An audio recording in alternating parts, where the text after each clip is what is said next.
Chapter 14, Christmas.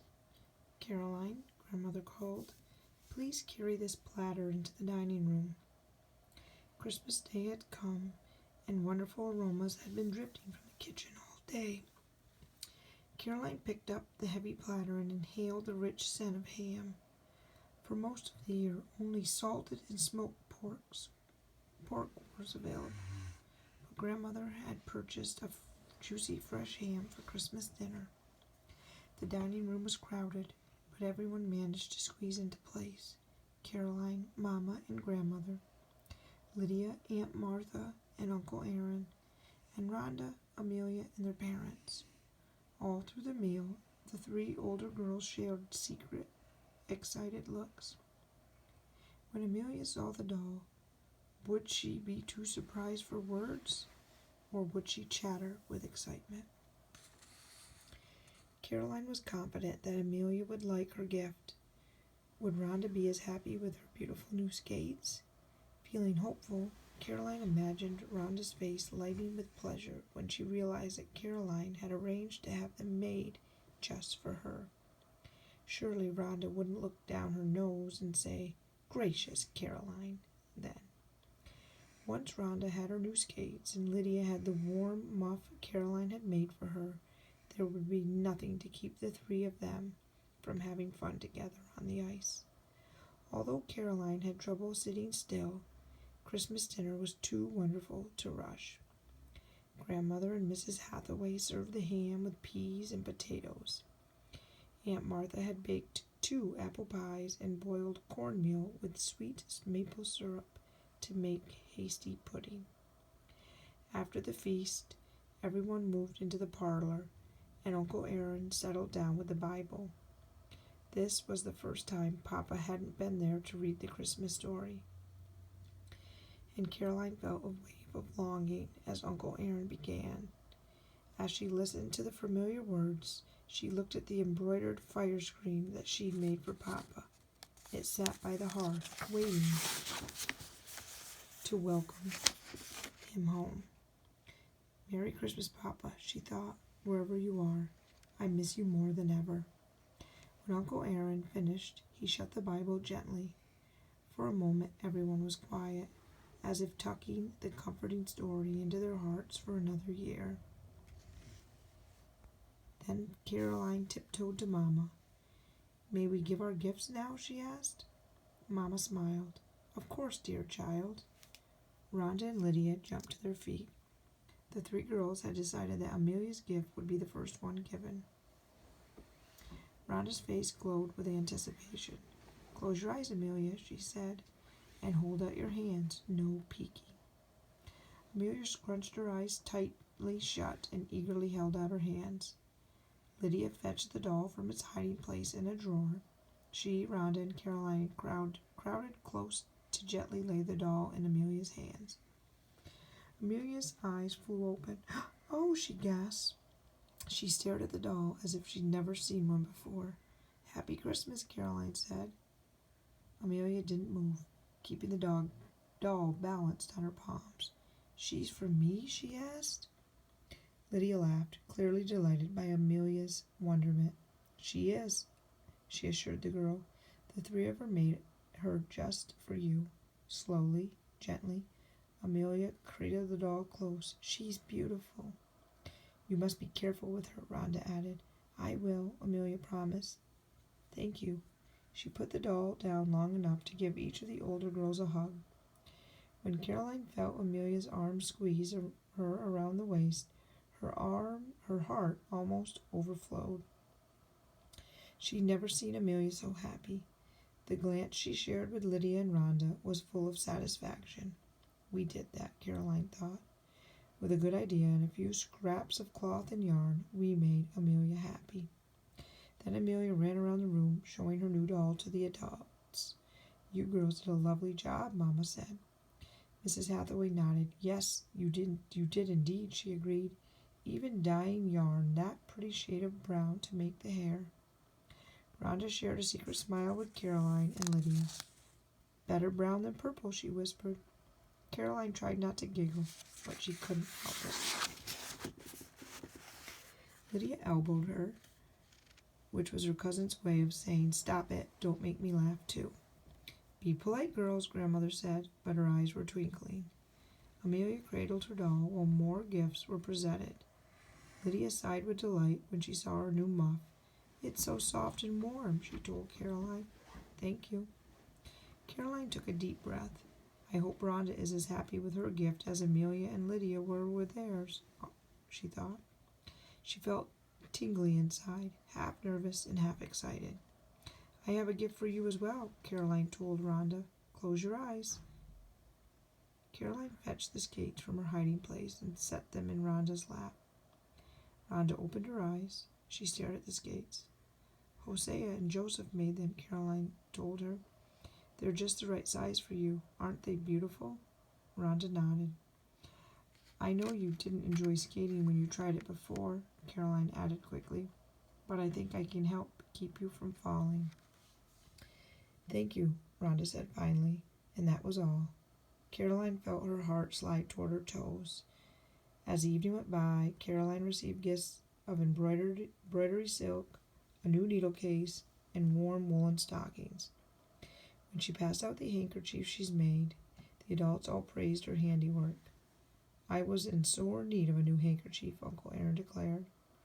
Rhonda, however, wouldn't meet her gaze at all, and when Caroline looked at Lydia, her cousin quickly glanced away, as if embarrassed for her. Caroline blinked, trying not to cry. Christmas was ruined. That night Caroline lay in bed, listening to the two older girls whisper from their cornhusk mattresses on the floor nearby. Perhaps I should forget about having fun with them, Caroline thought miserably. She wished she explained her towpath plan when she presented the skates. Surely that would have put Rhonda's fears to rest. Maybe Rhonda loved the new skates, but didn't show it because she was still afraid of falling. As Caroline finally drifted off to sleep, she knew what she needed to do. The morning after Christmas dawned clear and cold. After breakfast, Caroline found Lydia and Rhonda in the parlor. "Mama has excused us from lessons today," Caroline began, "and it's a perfect morning for skating." She quickly explained her plan. "You want to tow me over the ice?" Rhonda asked. "I don't think that will keep me from falling." "No, wait," Lydia said thoughtfully. "It might work." Caroline gave her cousin a grateful smile before turning back to Rhonda. "Getting started is the hardest part of learning to skate," she told her. "Getting a tow will help you build up speed." Rhonda twisted her fingers together. "I don't know," she said. "Skating really is great fun," Lydia told Rhonda. "With a little practice, you'll glide all over the ice." "Please, Rhonda," Caroline said, "will you give skating one more try?" "Oh, very well," Rhonda said reluctantly. "I'll try." The girls, dressed in their warmest clothes, gathered up their skates and walked to the harbor. Lots of other people were already skating on the frozen lake. Some hesitant, others with great speed and grace. A few skated near the Navy ships, but Caroline didn't want to go there. Sailors had chopped trenches in the ice around their ships so that spies or enemy soldiers couldn't walk across the lake and sneak aboard. "We mustn't take Rhonda anywhere near open water," she thought. "Let's go over there," she said, pointing to an area that was well away from the ships and most of the other skaters. "Are you sure the ice is safe?" Rhonda asked. "Yes," Caroline said firmly. "Bad ice looks dark. Thick ice has a nice white color, like this. See?" Then she pointed to a man and woman using a chair sled nearby. The man was skating and pushing his sweetheart along while she sat on the sled cushioned seat. "That chair sled is a lot heavier than we are, and the ice is holding them up," she added. "I've even saw horse-drawn sleighs pass through here," Lydia said reassuringly. Rhonda squared her shoulders. "All right then, I'm ready." Caroline and Lydia strapped on their own skates and helped Rhonda put on hers. "Before you start, watch how I do it," Caroline told her friend. She pushed off on the ice. With just a few strokes, she felt as if she were flying. Before going too far, though, she slowed reluctantly and returned to shore. "See," she said to Rhonda, "you'll soon be skating like that, too." Caroline had borrowed a rope from the shipyard. While Lydia tied one end around Rhonda's waist, Caroline knotted the other end around her own. Lydia and Caroline helped Rhonda to her feet. Then they slowly moved onto the ice. My ankles are shaking already, Rhonda said. Hold on to my arm, Lydia offered. Caroline, start pulling. Caroline pushed off on one foot. Oof, she gasped as the tow rope tightened around her waist. Towing Rhonda was harder than she expected. She wasn't about to give up, though. She dug the blade of one skate into the ice and shoved off harder. That sent her forward a few inches. She paused, pushed off, again with her other foot. Faster, Lydia called. I'm trying, Caroline thought. Summoning every bit of her strength, she kept skating forward. They all began to move a little more quickly. Lydia tried to encourage Caroline and Rhonda. That's the way. Caroline clenched her teeth and chanted silently. Push off with the left foot. Push off with the right. The ice had some bumps, but she tried to avoid them. Gradually, as she picked up speed, it grew a little easier to keep skating. I'm doing it, Rhonda exclaimed. I'm really skating. Rhonda sounded so happy that Caroline dared a look over her shoulder. Rhonda was taking little strokes herself. Isn't this fun? Caroline asked. Rhonda nodded. Caroline looked ahead again and saw a little ridge on the ice right in front of her. She gave a little hop, easily clearing the rough spot, but she knew that Rhonda wasn't ready to make such a move. Watch out, Caroline yelled. Too late. Rhonda tripped and fell, pulling Lydia down with her. Caroline felt a hard jerk on the rope. She banged down on the ice and slid backwards into the other girls. Ow, Rhonda whimpered. She sat up slowly, rubbing her left elbow. Caroline was horrified to see tears in Rhonda's eyes. I'm sorry, Caroline cried. There was a bump in the ice, and I didn't see it in time. Next time I will.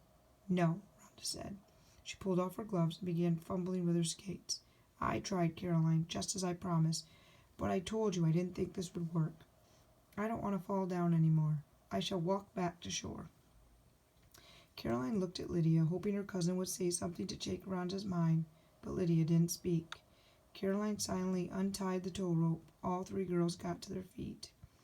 Caroline struggled to hold frustration and disappointment inside. If only she spotted the ridge in time. Perhaps if she had, Rhonda wouldn't have fallen. And if Rhonda hadn't fallen, Caroline thought we all could have had fun on the lake. Caroline felt a heaviness settle in her heart as she took one last longing look toward the other skaters skimming over the ice. She'd hardly gotten to skate at all. Even worse, Rhonda was clearly more unhappy with Caroline than ever. When Caroline entered her bedchamber that evening, she found Rhonda and Lydia in their nightgowns, brushing their hair. Caroline tried not to look at the beautiful skate she'd given Rhonda, which had been dropped in the corner. A fierce wind seemed determined to sneak around the window panes. Brr, I'm going to sleep in my shawl tonight, Lydia said. She wrapped her woolen shawl around her shoulders and quickly slid beneath the blankets. Rhonda did the same thing, and once she was settled, she pulled her blanket up to her chin. I wish it were spring, she said. Caroline, busy undressing, didn't answer. If Rhonda was going to be happy until spring came, she'd be unhappy for a long time. It's so nice to be outside in warm weather, Rhonda continued. Her voice sounded dreamy, and she closed her eyes, as if imagining herself in a fine spring day. Back in Albany, my friends and I had tea parties outside, or we went to the green for hoop races. That sounds lovely, Lydia said wistfully. I like racing hoops too, Caroline said. She blew out the lamp and slid into bed. Last year we had a hoop race in the village on Independence Day. It had been great fun to roll big wooden hoops over the grass while little children practiced nearby. Suddenly, Caroline sat up with a new idea popped into her head. We don't have to wait until spring to race hoops. We could race hoops in the snow. Oh, Caroline, Lydia said in that I'm older and smarter than you tone that Caroline particularly disliked. Hoops would just sink in the snow. Today's sunshine made the snow melt a little, Caroline pointed out. So there will likely be a glaze of ice over everything tomorrow. I know a hill just outside of town that would be perfect for hoop races. But we don't have hoops, Rhonda said. We can borrow some from the shipyard, Caroline promised. I've seen spare wheel rims in the blacksmith's shop. So what do you think? She held her breath, hoping that Rhonda and Lydia wouldn't dismiss the idea too. I think we should try it, Lydia agreed. Her voice had lost its bossy tone. She sounded excited. Caroline waited for Rhonda to respond. Yes, that does sound like fun, Rhonda said finally, and I won't have to worry about falling down. Caroline snuggled back under the covers. She could hardly wait for morning.